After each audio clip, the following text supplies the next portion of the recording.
Hello everyone, welcome to our YouTube channel, The Legal Playbook. Today we are going to start the new playlist of judicial process. Let's start. सबसे पहले हम meaning and nature of the judicial process देखेंगे. क्या होता है judicial process and meaning and nature देखेंगे. Okay. सबसे पहले इंट्रोडक्शन में क्या आएगा, द जुडिशियल प्रोसेस क्या है, एक फंडामेंटल कंसेप्ट और component of the legal system जो है हमारे इंडिया की, उसकी क्या है, एक फंडामेंटल कंपोनेंट है. Responsible for interpreting and applying the laws को क्या करना है, इंटरप्रिट करना है एंड अप्लाई करना है. To resolve the dispute and administrative justice. To resolve the dispute and administrative justice, इसको हम जुडिशियल प्रोसेस का फंडामेंटल कंपोनेंट बोलते हैं. Okay. It involves the courts, जजेस, legal principles and procedures that ensures the fair and impartial decision. Okay, it involves the courts, judges, legal principles, procedures that ensures the fair and impartial decisions. क्या ensure करता है, impartial decision making को क्या करता है, वो क्या करता है, प्रोसीजर को इंश्योर करता है. जुडिशियल प्रोसेस क्या इंश्योर करता है और इन्वॉल्व करता है, कोर्ट को इन्वॉल्व करता है, जजेस को इन्वॉल्व करता है, legal principles, procedures that ensures that the fair and impartial decision making होना चाहिए. This paper explores the meaning and nature of the judicial process, highlights its function and characteristics and significance in the maintaining the rule of law. Okay. ये हुआ हमारा introduction of judicial process. I hope आपको समझ में आया होगा. उसके बाद जो है हम वो मीनिंग देखेंगे. Meaning of the judicial process. The judicial process refers to the procedures and mechanism by which the court of law resolves conflict.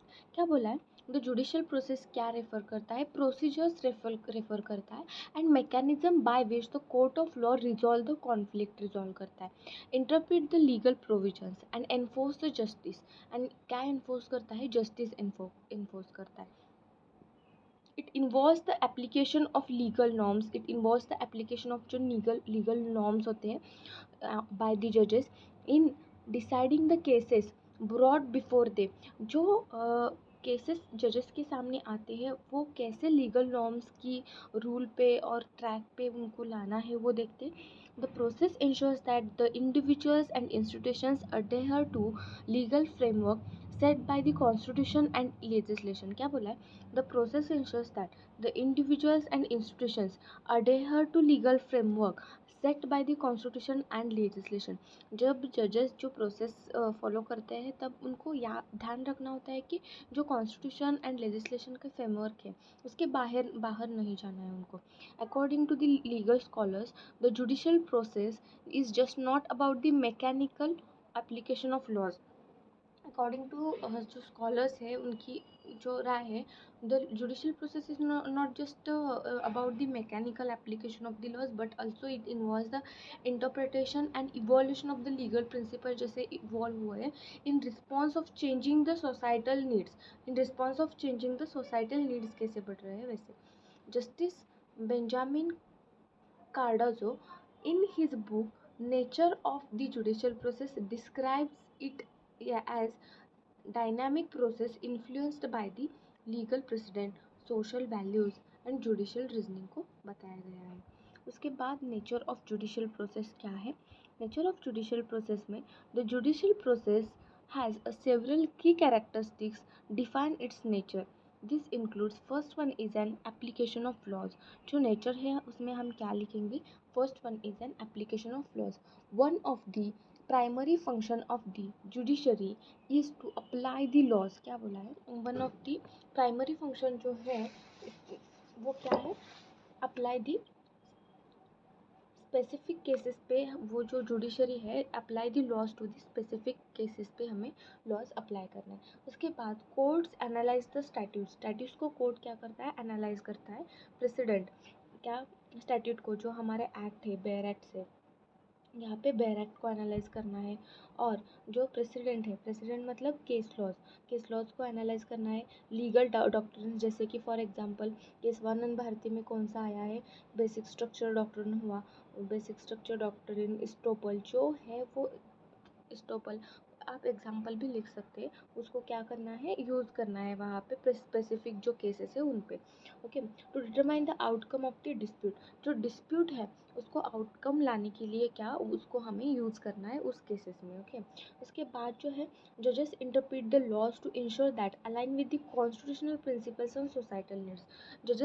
जजेस को इंटरप्रेट कैसे करना है, ensures that align with the किसके साथ अलाइन रहना है इंटरप्रेट करते समय, कॉन्स्टिट्यूशनल जो प्रिंसिपल्स है एंड सोसाइटल जो नीड्स है उसको क्या रहना है, उसको अलाइन रहना है। उसके बाद सेकंड है उसको इंटरप्रिटेशन ऑफ लॉ। फर्स्ट जो है वो हम एप्लीकेशन ऑफ लॉज कैसे करेंगे वो बताया गया है। सेकंड जो है वो इंटरप्रिटेशन ऑफ लॉज है। इंटरप्रिटेशन ऑफ लॉज में क्या करेंगे, the judiciary plays a crucial role in interpreting the laws to clarify the ambiguities and resolve the legal uncertainties. उसमें क्या है, जब हम बेयर एक्ट पढ़ रहे होते, फॉर एग्जाम्पल बेयर एक्ट है, उसके बाद जो लेजिस्लेचर ने जो नोटिफिकेशंस है और लेजिस्लेचर का कुछ भी डॉक्यूमेंट हो है और जजमेंट है, जब हम पढ़ रहे हैं तब हमको इंटरप्रिटिंग करते समय हमें ये याद रखना चाहिए कि वो एम्बिगियस नहीं होना चाहिए, क्लैरिफाई करता है जो जुडिशरी करता है, वो इम्पोर्टेंट रोल प्ले करता है तब judiciary.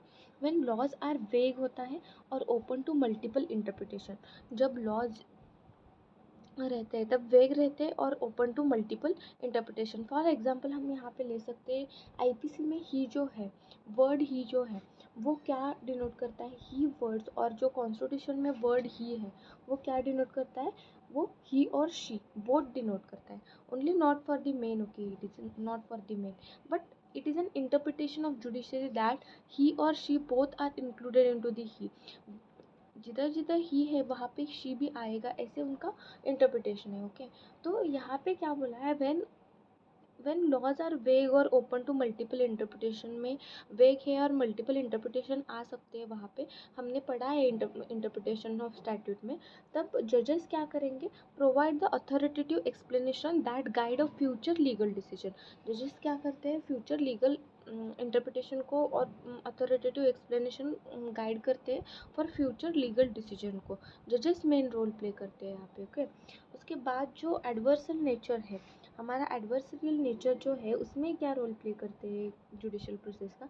In many legal system the judicial process जो है फॉलोज द एडवर्सल मॉडल, जो जुडिशियल प्रोसेस है follows the adversarial model where opposing the parties present their arguments. क्या बोलते हैं, opposing the parties present their arguments before the impartial जजेस। मतलब जो अब हम कोर्ट रूम इमेजिन करेंगे, वहाँ पे एक जज इम्पार्शियल जज है, वो क्या करेंगे, जो है वो जहाँ पे आर्ग्यूमेंट्स चल रहा है वहाँ पे पार्टीज को क्या करें, अपोज करेंगे वो, कि इम्पार्शियल जज जो करेगा वो प्रेजेंट है आर्ग्यूमेंट्स बिफोर द इम्पार्शियल जज। वो दोनों पार्टीज क्या करेंगे, आर्ग्यूमेंट करेंगे बिफोर द इम्पार्शियल जज के सामने। This approach ensures that the both side have the opportunity to present the evidence. Both parties क्या कर सकते हैं, जजेस जो है वो इम्पार्शियल है तो बोथ पार्टीज क्या फ्रीली वो क्या कर सकते हैं, बोथ पार्टीज अपने एविडेंस रख सकते हैं, अपनी राय रख सकते हैं, and legal reasoning before the decision is an made. जो लीगल रीजनिंग है decision is an made. Okay, उसके बाद जो है fourth one is a president and stay decision.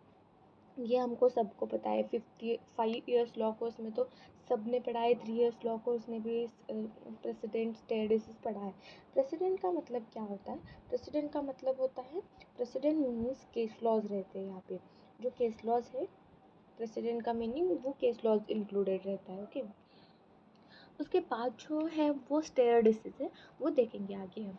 तो judicial process relies heavily on the precedent. Judicial process जो रहता है वो रिलाइज किससे पर करता है, हेविली ऑन द प्रेसिडेंट पे हेविली रिलाई करता है, and past judicial decisions that influences the future rulings. Past decision जो रहते हैं हम केस लॉज रेफर करते हैं, पास्ट डिसीजन जो रहते हैं जैसे कि हम केशवानंद भारती को हम किधर भी हम केस लॉज में और अभी के जो केसेस चालू है उसमें हम रेफरेंस के लिए लेते हैं, वैसे ही past judicial decision influence the future things को इन्फ्लुएंस करता है। The doctrine of stare decisis, doctrine जो स्टेयर डिसीज है, हमने प्रेसिडेंट के बारे में बहुत लिख सकते हैं, आगे वो सेपरेट प्रेसिडेंट टॉपिक है उसमें हम डिस्कस करेंगे, स्टेयर डिसीज भी सेपरेट टॉपिक है वहाँ पे हम डिस्कस करेंगे। The doctrine of stare decisis में सिंपल मीनिंग क्या है, लैटिन टर्म है, ये क्या बोलता है, for Latin for to stand by things decided. जो थिंग्स डिसाइडेड है उसके स्टैंड पे रहो, उसके अगेंस्ट नहीं जाना है, जो बोला है उसके स्टैंड पे रहो। Ensures that the consistency and predictability in the legal judgements. जो कंसिस्टेंसी एंड प्रेडिक्टेबिलिटी है लीगल जजमेंट में, वो बोला है स्टेयर डिसीज डॉक्टर ने। उसके बाद जो है impartiality and independence. Impartiality and independence में क्या आएगा, बेसिकली इसमें इम्पार्शलिटी एंड इंडिपेंडेंस में एक की कैरेक्टरिस्टिक्स है ये of the judicial process is the impartiality. Impartiality is the important and की पार्शलिटी की प्रिंसिपल है। आप सेपरेट इम्पार्शलिटी ऐसे पॉइंट भी लिख सकते हैं यहाँ पे। और जजेस must remain the neutral and decide the cases based on the legal principles rather than the personal bias. तो डिस्क्रिशन तो रहता है, लेकिन डिस्क्रिशन सब तरह नहीं रहता है, वो यहाँ पे बायसनेस नहीं कर सकते, और एक्सटर्नल इन्फ्लुएंस भी कोई नहीं रहता है। और judicial independence is the essential for upholding the rule of law and the protecting the citizens of the right. जो बोला है जुडिशियल इंडिपेंडेंस जो है इसेंशियल फॉर अपहोल्डिंग हमारा जो rule of law and protecting the citizens right, जो है वहाँ पे हमारा जो जुडिशियल प्रोसेस है वो क्या है, जुडिशियल इंडिपेंडेंस बहुत इंपॉर्टेंट रोल प्ले करता है। इसके बाद जो है नेचर के बाद हमें क्रिटिसिज्म भी लिखना है, यहाँ वहाँ पे हम देखेंगे क्रिटिसिज्म में कौन कौन से पॉइंट आते हैं। उसके बाद जो है sixth one is an protection of rights and liberties. Protection of rights क्या है एंड लिबर्टीज़ में क्या आएगा वो देखेंगे। उसमें the judiciary serves as the guardian of constitutional rights. Judiciary serves as the guardian of constitutional rights and fundamental rights and liberties of the citizens through also for the non-citizens. Through the judicial process, courts ensures that law and government actions do not violate the fundamental rights such as the freedom of speech, equality, life into due process. Okay यहाँ पे हम case laws भी लिख सकते हैं, आगे case laws भी included है। ओके उसके बाद जो है यहाँ पे मनेका गांधी का केस लिख सकते हैं, Maneka Gandhi versus union of India का केस लिख सकते हैं, पासपोर्ट केस है, आगे डिस्कस करेंगे हम, सिर्फ रेफरेंस के लिए लिख लीजिए। उसके बाद 7 जो है judicial activism versus judicial restraint क्या है। Judicial activism and judicial restraint पे हम अलग टॉपिक बनाएंगे। ओके यहाँ पे judicial activism and judicial restraint में क्या है, the judicial process varies in its approach to decision making varies in its approach to decision making. Some judges engages in the judicial activism. Some judges जो है वो judicial activism पे क्या होते हैं, एंगेजेस रहते हैं। क्या बोला है, judicial process varies in approach to decision making. Approach to decision making पे क्या होता है, वैरीज होता है। सम जजेस engages into the judicial activism interpreting the laws broadly to address the social issues and injustice. Others practice judicial restraint, strictly adhering to legislative intention and existing legal precedents. अब हम यहीं पे judicial activism क्या है और judicial restraint क्या है short में देखेंगे। उसके बाद the judicial process in different legal system. Judicial process in different legal system में common system, different legal system में क्या होगा, common system, common law system जो है, in common law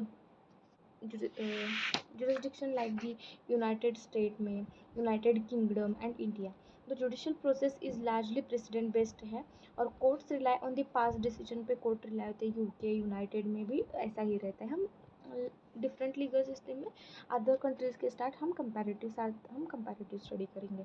judicial process is likely precedent based है। Courts rely on the past decision and case laws to interpret the statutes and constitutional provision. उसके बाद जो है सिविल लॉ सिस्टम जो है, उसमें in civil law system in civil law countries such as France, Germany, Japan and judicial process more codified laws than the on the judicial precedent. The judges apply the written statement, legal codes and resolve the dispute. उसके बाद third religious and customary legal system. In some countries judicial process incorporate religious laws जो है और customary laws based on the indigenous जो traditions है उस पर। This system एक को एग्जिस्ट फॉर्मल लीगल फ्रेमवर्क जो है उसको, जो रिलीजियस कस्टमरी लीगल सिस्टम है वो भी वो यूज़ करते हैं रिलीजियस सिस्टम में। उसके बाद significance of the judicial process. Significance में the judicial process plays the critical role in maintaining the justice and order into the social. Some its key contributes includes ensuring the fairness. सबसे पहले ensuring the fairness. क्यों judicial process important है? ensuring the fairness by resolving the dispute impartially. Courts uphold the principle of justice. Maintaining the rule of law. The judiciary ensures that all the individuals and institutions operate within the framework of established law. उसके बाद जो है providing the legal remedies. Providing the legal remedies. Courts offer the remedies to individuals and entities who have suffered a legal wrongs से suffer हो रहे हैं उसको. Balancing the government power. The judicial process acts as a check on the legislative and executive, preventing the abuse of power. Evolving the legal standards. Through the judicial interpretation, courts contribute to the development of the legal doctrines and the constitutional principles. In conclusion, the judicial process is a cornerstone of the legal system, ensures that the justice, fairness, protection of the rights. It involves the interpretation of the application of law, adherence to the precedents, and judicial independence. इसमें case laws आप केशवानंद भारती की case लिख सकते हैं. यहाँ पे केशवानंद भारती में principle establish the basic structure doctrine, the case in of the most significant ruling in Indian judiciary history. The Supreme Court held that while Parliament has power to amend the Constitution, it cannot alter its basic structure. This highlighted the judiciary's power, constitutional interpretation, and role of maintaining the rule of law. A.K. Gopalan versus State of Madras, Maneka Gandhi, union of India, Vishakha versus state of Rajasthan, ऐसे various cases है, आप इसमें लिख सकते हो. Thank you.